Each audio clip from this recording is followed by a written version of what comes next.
November 23, 1944, Camp Reynolds, Pennsylvania. Katrin Mueller stood frozen in the doorway of the mess hall, her breath catching in her throat. Before her stretched tables covered in white cloth, decorated with autumn leaves and paper turkeys that looked like they'd been crafted by children's hands. But it wasn't the decorations that made her heart pound. It was the food. Platters of golden brown roasted turkey, steam rising from bowls of mashed potatoes, dishes of stuffing that smelled of herbs she couldn't name, crimson cranberry sauce gleaming in the afternoon light, and pies, actual pies, lined up on a side table like treasures from another world. Behind her, 56 other German women pressed forward, their collective gasp filling the cold November air. Sophie Schaefer, the youngest among them at 20 years old, gripped Katrin's arm so tightly it hurt. "This is a trick," Sophie whispered in German, her voice trembling. "It has to be a trick. They're going to poison us." Katrin wanted to believe that, wanted the cynicism that had kept her alive through months of captivity to protect her now. But the smells were real. The steam rising from the food was real. And the expressions on the American guards' faces weren't the looks of executioners. They were something else entirely. Something that looked almost like pride. Captain Helen Morrison stepped forward, her uniform crisp despite the informal nature of the gathering. Her voice was steady and clear as she addressed the assembled prisoners. "Ladies," she began, and Katrin noticed she didn't say prisoners or Germans, just ladies. "Today is Thanksgiving, an American holiday. It's a day when we give thanks for what we have and share our blessings with others. We want to share this tradition with you." Katrin translated quietly for those whose English was limited, stumbling over words she barely understood herself. Thanksgiving? What kind of holiday involved feeding your enemies like honored guests? Hannah Dietrich, standing to Katrin's left, let out a sound somewhere between a laugh and a sob. "They're serious," she muttered. "Mein Gott, they're actually serious." The American soldiers began moving through the room, not with weapons or commands, but with serving spoons and ladles. Corporal James Hartley, the guard from Ohio who had shown Katrin unexpected kindness in recent weeks, approached their group with a platter of turkey. His smile was gentle, almost apologetic. "Please," he said, gesturing toward the tables. "Sit, eat. You're our guests today." That word, guests, broke something inside Katrin. Her vision blurred with tears she'd been holding back for months. Around her, other women were crying too, their shoulders shaking as they stared at the impossible feast before them. They weren't tears of fear or suspicion anymore. They were tears of something far more dangerous, something that threatened every wall Katrin had built around her heart since her capture. They were tears of hope. September 14, 1944, 2 months earlier. The transport truck rumbled through the Pennsylvania countryside, its canvas cover providing little protection from the late summer heat. Katrin Mueller sat pressed between two other women, her gray auxiliary uniform soaked with sweat, her wrists still bearing the marks from the ropes that had bound them during the first days after capture. She tried to count how many days had passed since French resistance fighters had stormed their communications post outside Rouen. 17? 18? Time had blurred into an endless sequence of interrogations, temporary holding cells, and now this final journey to whatever fate awaited them in America. Sophie Schaefer sat across from her, looking impossibly young despite the nurse's insignia on her collar. The girl hadn't spoken in 3 days, not since they'd been loaded onto the ship that brought them across the Atlantic. Her blue eyes stared at nothing, and Katrin wondered what horrors she'd witnessed in the field hospitals before her capture. Hannah Dietrich, older and harder than most of them, sat near the truck's opening, trying to glimpse their surroundings through gaps in the canvas. "We're in the middle of nowhere," Hannah reported in German. "Farms, trees, no cities. They're hiding us away where no one will know we exist." The truck finally stopped, and American voices shouted orders Katrin couldn't fully understand. The canvas flap opened, revealing armed soldiers and, surprisingly, a woman in an American officer's uniform. Captain Helen Morrison stood with her hands clasped behind her back, her expression unreadable as she watched the German women climb down from the truck. Katrin counted 57 of them in total, ranging in age from Sophie's 20 years to a radio operator named Gertrude who claimed to be 41. They formed ragged lines without being told, military training overriding exhaustion and fear. Captain Morrison stepped forward, and when she spoke, her voice carried an unexpected gentleness. "Welcome to Camp Reynolds," she said, and Katrin caught enough English to translate for the others. "You will be housed in barracks, assigned work duties, and treated according to the Geneva Convention. You are prisoners of war, but you are also human beings, and you will be treated as such." The words seemed impossible. Katrin had been taught that Americans were brutal, that they tortured prisoners, and showed no mercy to German soldiers. Yet here was this woman speaking of human dignity and international law. Behind Captain Morrison, Katrin noticed a young soldier watching them with an expression that wasn't hatred or contempt. It was something closer to sadness, maybe even pity. Corporal James Hartley, though Katrin didn't know his name yet, met her eyes for just a moment before looking away. That brief glance contained no malice, no triumph, just a weary recognition that they were all caught in something larger than themselves.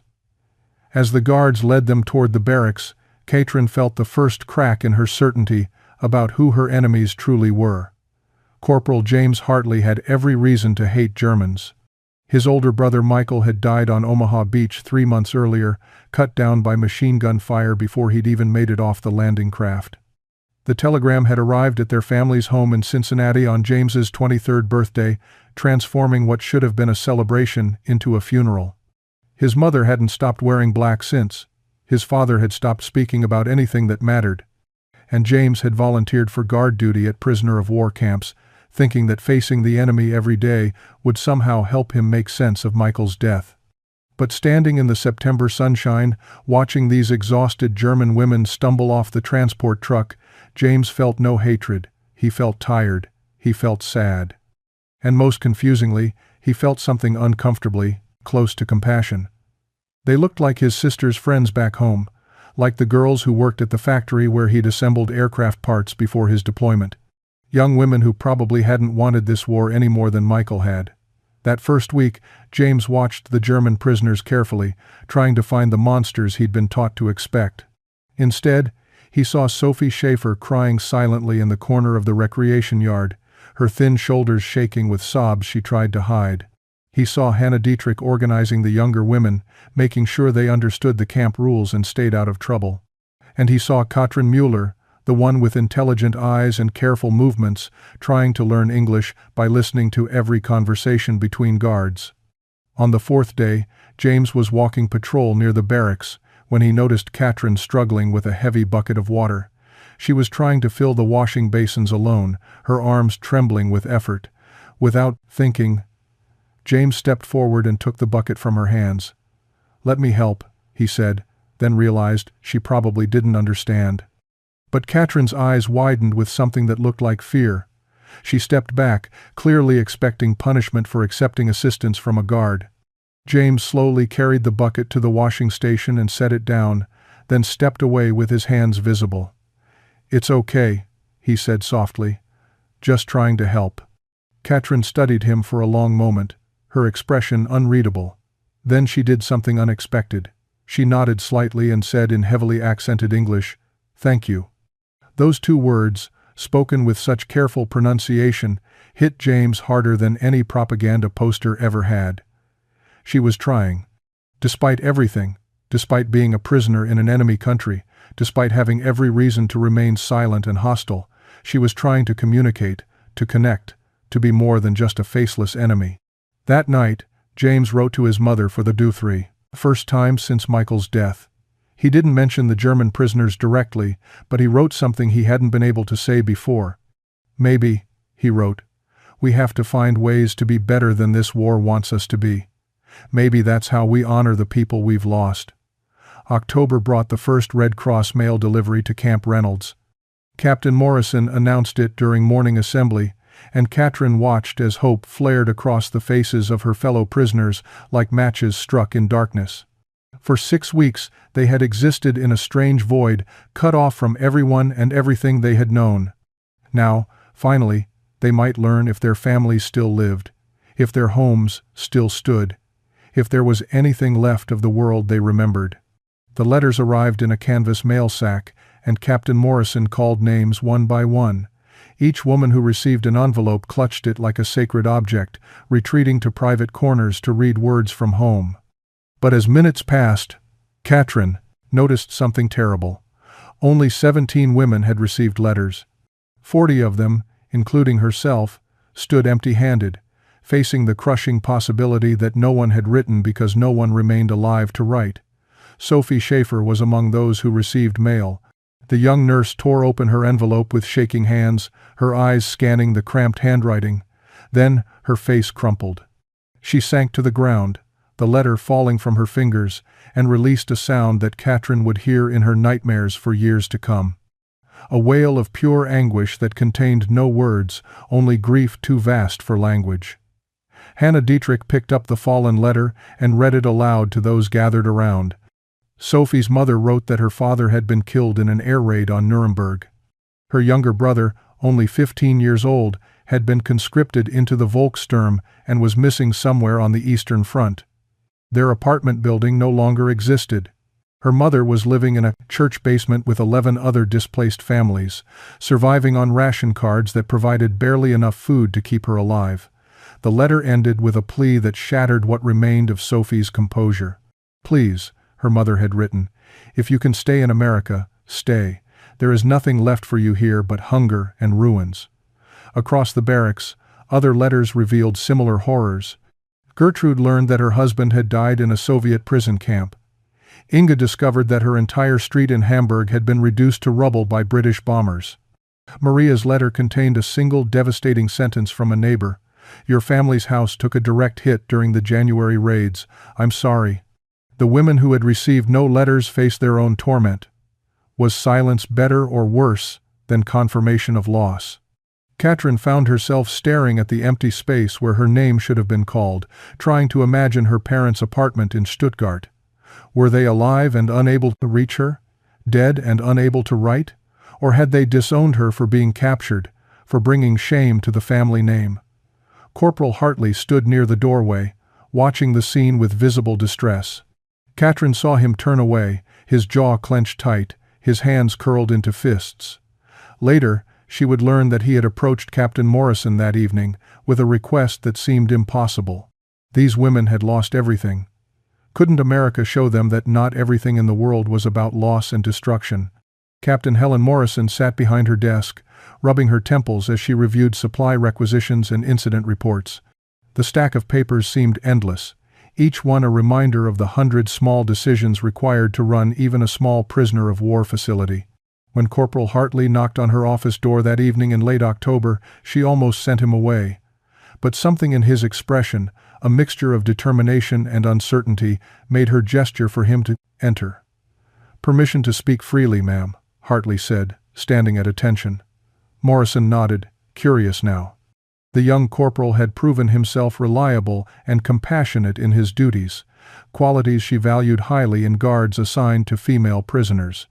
"I've been thinking about Thanksgiving," Hartley began, and Morrison raised an eyebrow. "It's coming up in a few weeks, and I know we're supposed to give the prisoners a special meal, but I was wondering if," he paused, gathering courage, "if we could give them a real Thanksgiving, the full tradition, turkey, stuffing, all of it, like they were family." Morrison leaned back in her chair, studying him carefully. "Corporal," she said, slowly, "these women are enemy prisoners of war. We're required to feed them adequately according to the Geneva Convention, but a full Thanksgiving feast? That would require resources, coordination with the supply depot, approval from higher command, not to mention the questions it would raise. Why should we spend that kind of effort on German soldiers?" Hartley's jaw tightened, but he held her gaze. "Because they're not soldiers anymore, ma'am. They're just people who've lost everything. I've watched them read letters from home, or worse, not receive any letters at all. They're grieving and alone and," he hesitated, "and so are we, if we're honest. Maybe showing them kindness isn't about what they deserve. Maybe it's about who we want to be." The words hung in the air between them. Morrison thought about her own grandmother, who had emigrated from Bavaria in 1898, who had faced discrimination and suspicion during the First World War simply because of her accent. She thought about the easy path of hatred and the harder path of maintaining humanity in the midst of inhumanity. "You're asking me to go out on a limb, Corporal," Morrison said quietly. "If word gets out that we're giving German prisoners a feast while American families are dealing with rationing, there will be consequences. I know the risks." Morrison stood and walked to her window, looking out over the compound where German women moved through their evening routines. She saw Katrin helping Sophie with laundry, saw Hannah organizing a group to sweep the barracks, saw ordinary human moments that transcended nationality and uniform. "These women didn't plan this war," Morrison said, more to herself than to Hartley. "They didn't ask to be here, and neither did we." She turned back to face him. "All right, Corporal. I'll approve it.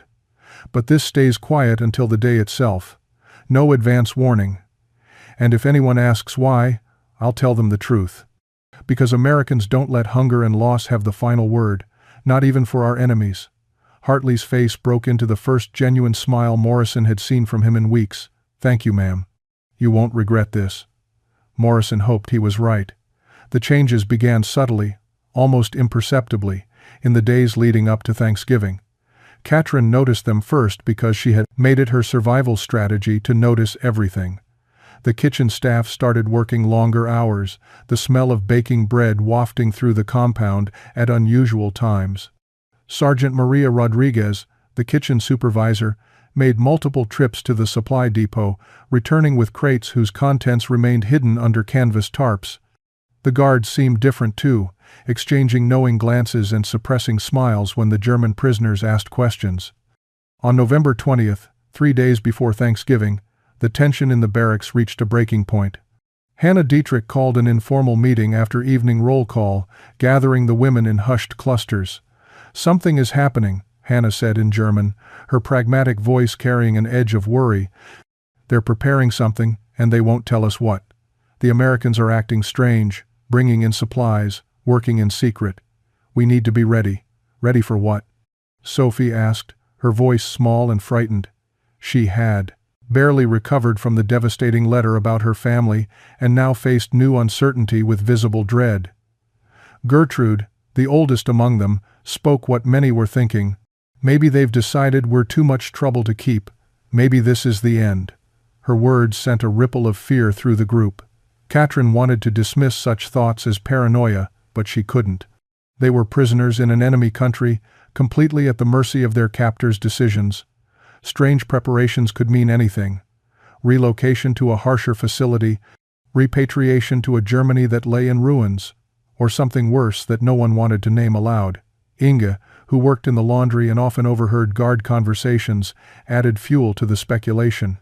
"I heard Corporal Hartley talking to Private Wilson yesterday. He said something about Thursday being important, that everything had to be perfect. What if they're fattening us up?" Maria whispered, her voice breaking. Like animals before slaughter?" The idea seemed absurd, but fear made everything seem possible. These were women who had witnessed the collapse of everything they believed in, who had learned that the world could be far crueler than they had imagined. Katrin lay awake that night on her narrow cot, listening to the sounds of other women crying or praying softly in the darkness. She thought about Corporal Hartley, about the genuine kindness in his eyes when he had helped her with the water bucket. She thought about Captain Morrison's measured fairness, about the medical care they had received when Sophie fell ill with fever, about the small mercies that had characterized their captivity. But she also thought about the propaganda she had been taught, about enemy nations capable of any atrocity, and she couldn't fully silence the voice of doubt. On November 22nd, the day before Thanksgiving, the mess hall was closed for cleaning and preparation. The German women were given cold rations in their barracks and forbidden from approaching the building. Through the windows, they could see shadows moving inside, could smell rich aromas that seemed impossible given wartime rationing. Whatever was coming would arrive tomorrow, and 57 women waited in an agony of uncertainty, hoping for mercy, but preparing their hearts for anything. November 23, 1944. Thanksgiving morning arrived cold and clear, the Pennsylvania sky a brilliant blue that seemed to mock the anxiety churning in Katrin's stomach. The German women were assembled outside the mess hall at 1100 hours, earlier than their usual lunchtime. They stood in formation, their worn auxiliary uniforms pressed as neatly as possible, their faces masks of controlled fear. Whatever was about to happen, they would face it with dignity. Captain Morrison emerged from the mess hall, and Katrin noticed something different about her expression. It wasn't the usual professional neutrality, but something warmer, almost excited. Behind her, Corporal Hartley and several other guards positioned themselves near the entrance. "Ladies," Morrison began, and again Katrin noted that word, ladies, not prisoners. "Today is Thanksgiving, an American tradition dating back nearly 300 years. It's a day when we gather to give thanks and to share what we have with others, including those far from home. We invite you to join us in this celebration." The doors to the mess hall opened, and Katrin felt her breath stop in her chest. The transformation was impossible, miraculous. Tables covered in white cloth stretched across the room, decorated with autumn leaves, small gourds, and paper decorations clearly made by children. But it was the food that broke something fundamental inside her. Platters of golden roasted turkey, their skin glistening, mountains of mashed potatoes with butter melting in yellow pools, bowls of stuffing that smelled of sage and herbs, cranberry sauce gleaming like rubies, green beans, rolls, corn, and on a side table, an entire row of pies, pumpkin and apple, their crusts perfectly browned. Behind Katrin, someone made a sound between a gasp and a sob. Then another woman, then another. Within seconds, tears were streaming down faces, women's hands covering their mouths in shock and disbelief. Sophie Scheffer collapsed to her knees, her thin body shaking with sobs. "This cannot be real," Hannah whispered in German, her usual composure shattered. "This cannot be real." Katrin felt her own vision blur as tears spilled down her cheeks. For months, they had survived on adequate but plain rations. Bread, soup, occasional vegetables, meat, maybe twice a week. They had been fed sufficiently according to military regulations, nothing more. And now this abundance, this generosity. This impossible feast laid before them as if they were honored guests rather than captured enemies. Corporal Hartley stepped forward, his eyes bright with emotion. "Please," he said gently, gesturing toward the tables. "Please sit. Share this meal with us. It's what Thanksgiving means, sharing what we have with everyone at our table." The German women moved forward slowly, dreamlike, unable to process what was happening. Katrin found herself seated at a table, staring at a plate being filled by Sergeant Rodriguez, who smiled at her with genuine warmth. The first bite of turkey, tender and seasoned with flavors Katrin had almost forgotten existed, released something in her that she had been holding locked away since her capture. Not just hunger, but hope. The dangerous, terrifying possibility that maybe, just maybe, humanity could still exist even in the middle of war. The initial shock gave way to hesitant acceptance as American guards moved through the mess hall, not with authority or distance, but with serving spoons and genuine smiles. Corporal Hartley approached Katrin's table carrying a bowl of cranberry sauce. He spooned some onto her plate and noticed her confused expression as she stared at the red gelatinous substance. "It's cranberry sauce," he explained slowly, using simple English words. "Sweet and tart. You eat it with the turkey. Like this." He demonstrated by taking a small amount on his fork with a piece of turkey. Katrin mimicked his actions, the combination of flavors foreign but surprisingly pleasant on her tongue. Across the table, Sophie sat between Nurse Lieutenant Dorothy Hayes and Private Wilson. Hayes was showing Sophie how to make what she called the perfect Thanksgiving bite. A forkful containing turkey, stuffing, mashed potatoes, and cranberry sauce all together. Sophie's face, which had been frozen in disbelief since entering the hall, began to soften. She took the bite Hayes had prepared and closed her eyes, and for just a moment, she looked like the 20-year-old girl she was supposed to be, not the haunted young woman war had created. "This is good," Sophie said in careful English, and Hayes beamed at her like a proud teacher. Hannah Dietrich, seated near Captain Morrison, asked the question many were thinking. "Why?" she said, in her accented English, gesturing at the feast around them. "Why do this for us? We are your enemies." Morrison set down her fork and met Hannah's gaze directly. "Because," the captain said, "this is what we believe in." Not just defeating our enemies, but showing them what we're fighting for. Freedom, dignity, the idea that every person deserves to be treated with humanity. If we lose that, we lose everything that makes America worth defending. The words settled over the room, like a benediction. Conversations began to flow more freely, a mixture of broken English, gestures, and occasional German phrases that the guards had learned. Sergeant Rodriguez explained the history of Thanksgiving to a group of fascinated women, describing pilgrims and Native Americans coming together despite their differences. The irony wasn't lost on anyone, but it also wasn't dismissed. It was exactly the point. Private Wilson taught Gertrude how to identify different spices in the stuffing. Corporal Hartley helped Anna understand why Americans ate sweet potatoes with marshmallows, admitting with a laugh that he didn't fully understand it either. As the meal progressed, something remarkable happened. Laughter. Actual laughter began to echo through the mess hall. A German woman made a joke about her awkward attempt to cut the turkey. An American guard shared a story about his grandmother's disastrous first Thanksgiving pie. The barriers of language and nationality didn't disappear, but they became less important than the simple human act of sharing a meal. Katrin looked around the room and realized she was witnessing something she had thought impossible. Former enemies becoming, if not quite friends, then at least fellow human beings recognizing each other's humanity. When dessert was served, pumpkin pie with fresh cream, many of the German women wept again. But these tears were different from the morning's shock. These were tears of gratitude, of connection, of understanding that perhaps the world wasn't entirely consumed by hatred after all. The days following Thanksgiving brought unexpected consequences.